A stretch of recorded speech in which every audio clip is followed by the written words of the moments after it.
ধূমপান ও মদ্যপান স্বাস্থ্যের পক্ষে ক্ষতিকর।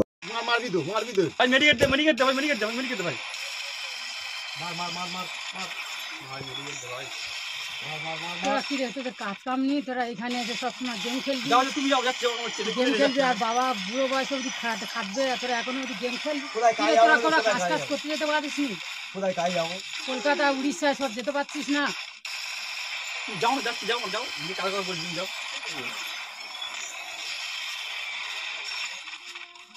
বন্ধু চলে যায়, মাসিরা বয় করছে, সবসময় খেলা ভালো না, চলে যায়। ঠিক আছে, যা বলি মনে করিস না। ঠিক আছে, কিছু মনে না, কিছু মনে করো। ঠিক আছে, ঠিক আছে, যা পরে দেখা করো।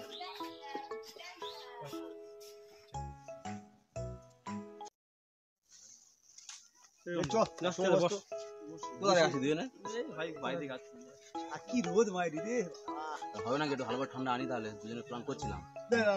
বাড়িতে খুব সমস্যা, দিন রাত বকতেছি, কাজ না বলে একদম মানে খুব ভালো না, বুঝলি বন্ধু, বাড়ির পরিস্থিতি ভালো নয়, মা বকবে। কাজ করবি, দেখ কাজ তো করতে হবে, জানা একজন আছে, তাহলে বাইরে থাকতে হবে, কিন্তু চেন্নাই ব্যাঙ্গালোর দিয়ে কাজ আছে। সে বাইরে থাকা হবে, অসুবিধা নেই।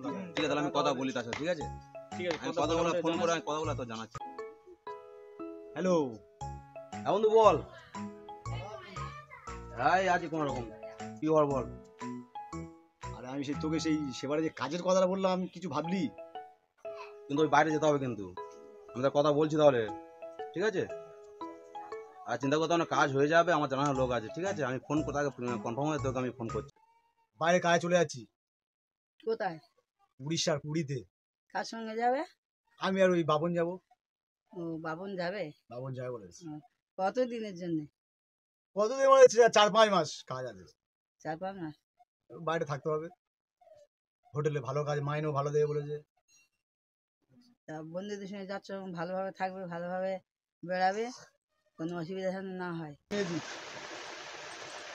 এই জলের বোতলটা নিলাম, এবারে বাপন আসলে চলে যাবো।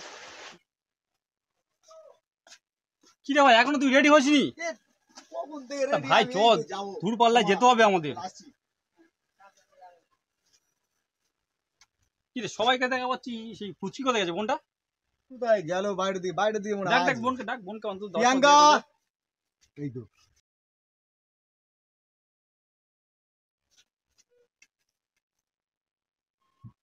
মা, ভালো থাকবে। তাহলে যাচ্ছি। হ্যাঁ, কোনো চিন্তা নেই, আমি প্রত্যেক দিন ফোন করবো। বাড়ি বোনটাকে দেখবে, বোনের সাথে ঝোড়াফাড়া করবে না, ওই একটু দুষ্টু। ঠিক আছে, হ্যাঁ আসি তাহলে।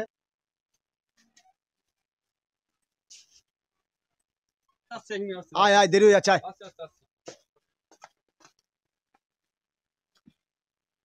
বাবন যাচ্ছিস তো, ভালোভাবে দুই ভাই মিলেমিশে থাকবি, ভালোভাবে বেড়াবি। হ্যাঁ ঠিক আছে মাসিমা, আসি, ভালো থাকবি সব। তোর জন্য কি আনবো বল? চুড়িদার আনবো, আর কিছু নয় তো? ঠিক আছে, ভালো থাকিস, মা দিয়ে খেয়াল রাখিস। হ্যাঁ আসি। ঠিক আছে।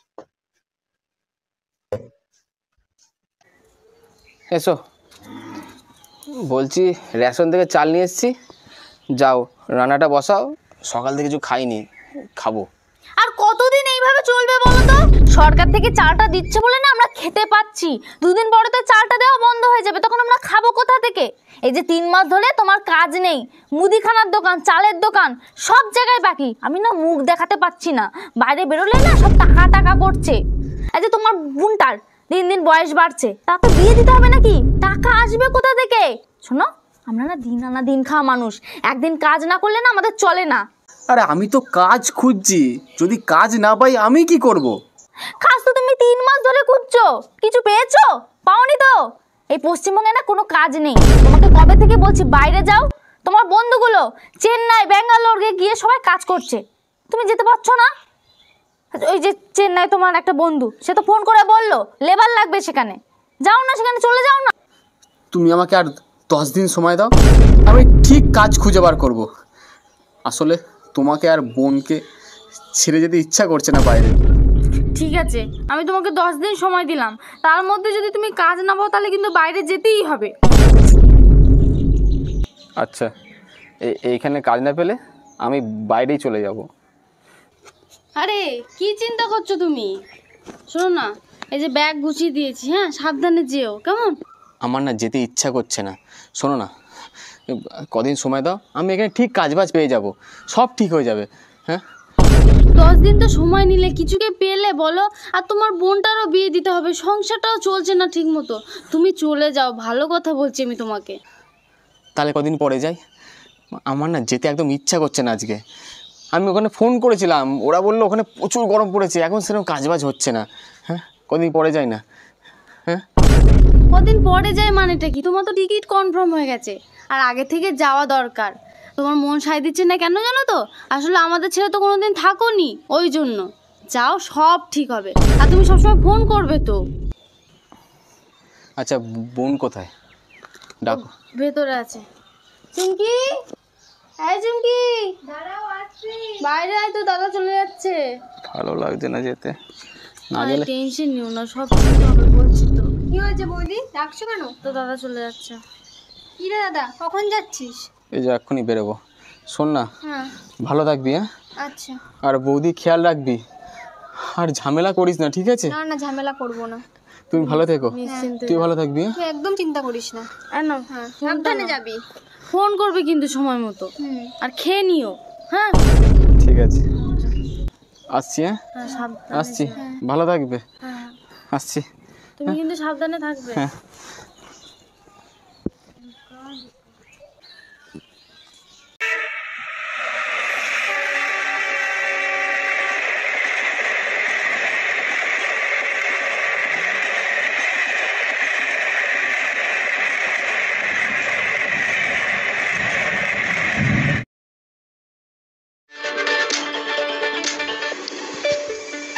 ওড়িশার বালেশ্বরে ভয়াবহ দুর্ঘটনার কবলে শালিমার থেকে চেন্নাইগামী করমণ্ডল এক্সপ্রেস, হাওড়া যশবন্তপুর হামসফর এক্সপ্রেস এবং একটি মালগাড়ি। অ্যানিমেশনের মাধ্যমে আমরা আপনাদের দেখানোর চেষ্টা করছি দুর্ঘটনার সময় ঠিক কিভাবে সংঘর্ষ হয় এই তিনটি ট্রেনের মধ্যে, মালগাড়ি এবং অন্যদিকে হামসফর এক্সপ্রেস এবং করমণ্ডল এক্সপ্রেস। একেবারে খেলনা গাড়ির মতো আপনারা দেখতে পাচ্ছেন, দুমড়ে মুচড়ে যায় কামরাগুলি এবং রেল সূত্রে যেমনটা জানা যাচ্ছে এই ভয়াবহ দুর্ঘটনায় 238 জনের মৃত্যু হয়েছে, আহত 650।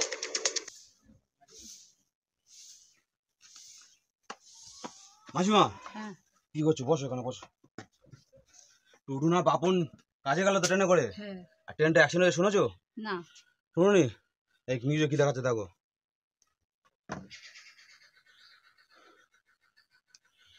এই ছবি দেখে, ড্রোনের মাধ্যমে তোলা এই ছবি দেখে বোঝা যাচ্ছে কতটা ভয়ঙ্কর দুর্ঘটনা ঘটেছে, কিভাবে দেশলাই বাস্কার মতো একটা বগির উপরে আরেকটা বগি উঠে পড়েছে।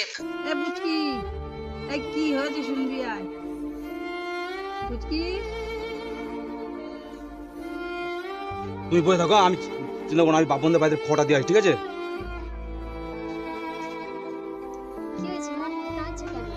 কি হয়েছে মা? মা কি হলো, কি হলো? ও মা, সকলে আসো তো, আমার মা কি হলো? ও মা, মা দাদা কি হলো? ও মা দাদা কি হলো?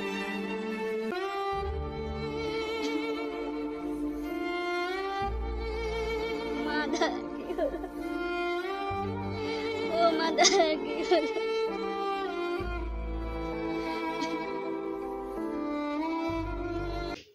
আমি বালেশ্বর থানা থেকে বলছি। আপনি কি সুবিদত্তের বাড়ির লোক বলছেন? ফোন ধরছিলে না কেন বলো তো? কখন থেকে আমি তোমাকে ফোন করে যাচ্ছি, তুমিও ফোনটা করছো না। হ্যালো হ্যালো, কে বলছেন? আমি বালেশ্বর থানা থেকে বলছি। গতকাল ট্রেন অ্যাক্সিডেন্টে সরোজ দত্ত আর নেই। যত তাড়াতাড়ি সম্ভব ওনার বডিটা থানা থেকে এসে নিয়ে যাবেন। কালকে আমি কথা বললাম, আপনি আমার বরকে ফোনটা দিন। হ্যালো হ্যালো হ্যালো, বৌদি খবরটা শুনেছো তুমি? আরে দাদা যে ট্রেনটায় গেল করমণ্ডল, সেটা তো কালকে সন্ধ্যায় অ্যাক্সিডেন্ট হয়েছে।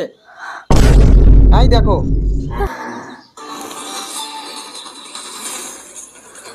ওড়িশার বালেশ্বরে ভয়াবহ দুর্ঘটনার এই ছবি দেখে, ড্রোনের মাধ্যমে তোলা এই ছবি দেখে বোঝা যাচ্ছে কতটা ভয়ঙ্কর দুর্ঘটনা ঘটেছে, কিভাবে দেশলাই বাস্কার মতো একটা বগির উপরে আরেকটা বগি উঠে পড়েছে। যে ছবি এই মুহূর্তে ড্রোনের মাধ্যমে আমরা তুলে ধরছি, কিভাবে কি হয়েছে বৌদি, কাঁদছো কেন? কি হয়েছে লালটু? তোমার দাদা যে চেন্নাই ট্রেনে যাচ্ছিল না, ওই ট্রেনটা তো অ্যাক্সিডেন্ট হয়েছে, তোমার দাদা নেই। তুমি কি করে জানলে যে তোমার দাদা নেই? আরে আমাদের গ্রাম থেকে 3টে ছেলে গেছিল ওই বগিতেই, 2টো ছেলে তো চলে গেছে, আর একটা ছেলে হসপিটালে দাদাকে দেখেছে। এখানে তিল আছে দাদার, পকেটে আধার কার্ড, আর ব্যাগে তোমাদের বিয়ের ছবি। কি বলছো? হ্যাঁ। দাদা নেই মানে? না। শোনো, একটা খবর তোমাকে বলে দিই, সরকার থেকে রিজার্ভেশনে যারা গেছিল তাদেরকে 12 লাখ টাকা করে দেবে, আর দাদা তো রিজার্ভেশনে গেছিল। কি বলছো? 12 লাখ টাকা দেবে? আরে হ্যাঁ, দাদা 12 লাখ টাকা পাবে। আরে বৌদি, দাদা তো বেঁচে থাকলে 12 লাখ টাকা কামাতেই পারতো না। ঠিক বলেছো, এতগুলো টাকা পেলে তো আমাদের লাইফ সেট হয়ে যাবে। কি বললি তুই? হ্যাঁ, ওটা বাইরের মানুষ, তুই তো নিজের মানুষ। নিজের মানুষের বললি কি কোনো কথাটা? যে মানুষটা আমাদের জন্য বাইরে কাজে গেল, তার জীবনের কোনো দাম নেই তোর কাছে। টাকাটাই সব হয়ে গেল বল। তোমার দাদার কিচ্ছু হতে পারে না, আমি জানি। আরে আমি জানতাম তুমি বিশ্বাস করবে না। দেখো বন্ধু, ছই পাঠিয়েছে। চাইনি, আমি জানি। কি অবস্থা? মুখে রক্ত কেন?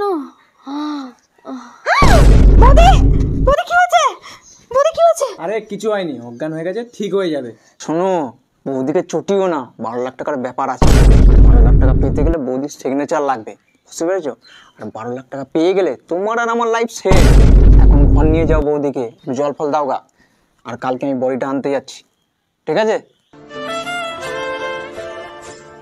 শোনো, বেশিক্ষণ রাখা যাবে না, বৌদিকে ডাকো, গন্ধ ছাড়ছে।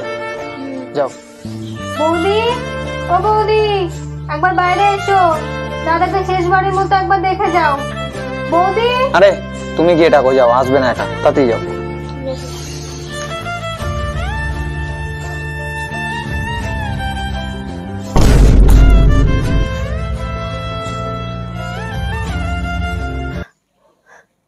আমার না যেতে ইচ্ছা করছে না। শোনো না, কদিন সময় দাও, আমি এখানে ঠিক কাজবাজ পেয়ে যাব, সব ঠিক হয়ে যাবে। তোমার মন সায় দিচ্ছে না কেন জানো তো? আসলে আমাদের ছেলে তো কোনোদিন থাকোনি, ওই জন্য। যাও, সব ঠিক হবে। বৌদি আর বোনের একটু খেয়াল রাখিস। হ্যাঁ ঠিক আছে। হ্যাঁ, আসছি। ওদের কিন্তু কেউ নেই। হ্যাঁ আছি তো রে, টেনশন করছিস কেন? যা।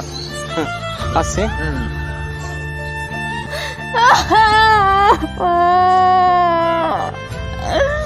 তোমাকে বারবার বলেছিলে যে আমি যাবো না, আমি তোমাকে জোর করে পাঠিয়েছি সব আমার জন্য, যাওয়ার জন্য। তুমি কেন চলে গেলে আমাকে ছেড়ে? ফিরে এসো তুমি, আমি একা একা থাকতে পারবো না, তুমি চলে এসো। সব আমার জন্য হয়েছে, আমি নিজেকে শেষ করে দেবো, শেষ করে দেবো, শেষ করে দেবো।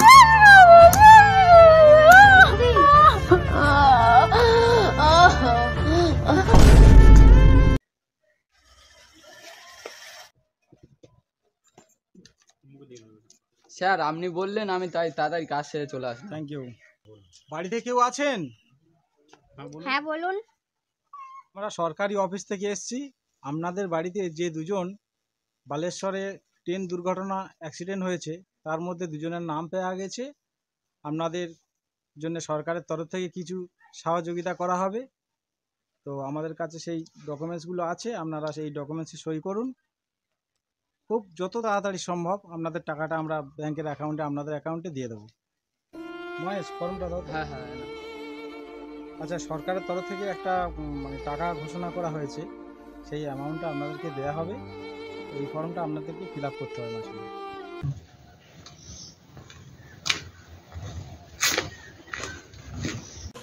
জলটা আনো, বৌদিকে তোলো, সইটা করাতে হবে।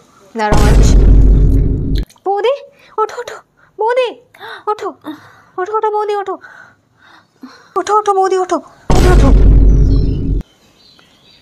বৌদি, দাদাকে তো নিয়ে যেতে হবে, তার জন্য এখানে একটা সই করতে হবে। কেন? সইটা করে দাও। সইটা করো বৌদি। হাতে ধরো না, তুমি হাতে ধরো না বৌদি, সইটা করো বৌদি, তুই সইটা করো, তাতে আস্তে করো। ঠিক আছে, চলো। বৌদিকে শুয়ে দাও, শুয়ে দাও, এখন রেস্ট নিই। শোনো, কাজ হয়ে গেছে, এবার শুধু টাকা আসার পালা, বুঝতে পেরেছো তো? ওদের শুনতে পাবে। ঠিক আছে, তার আগে আমাকে একটা কাজ করতে হবে, বডিকে নিয়ে যেতে হবে। এ বলছি 3-4 জন মিলে আয় তো, বডিটাকে নিয়ে যাবো। হ্যাঁ, একটু তাড়াতাড়ি আয়।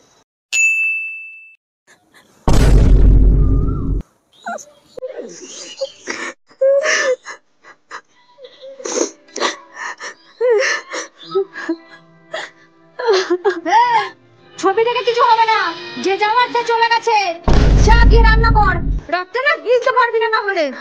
আমার ফোনটা নিয়ে চলে এসেছিস শালা বিধবা।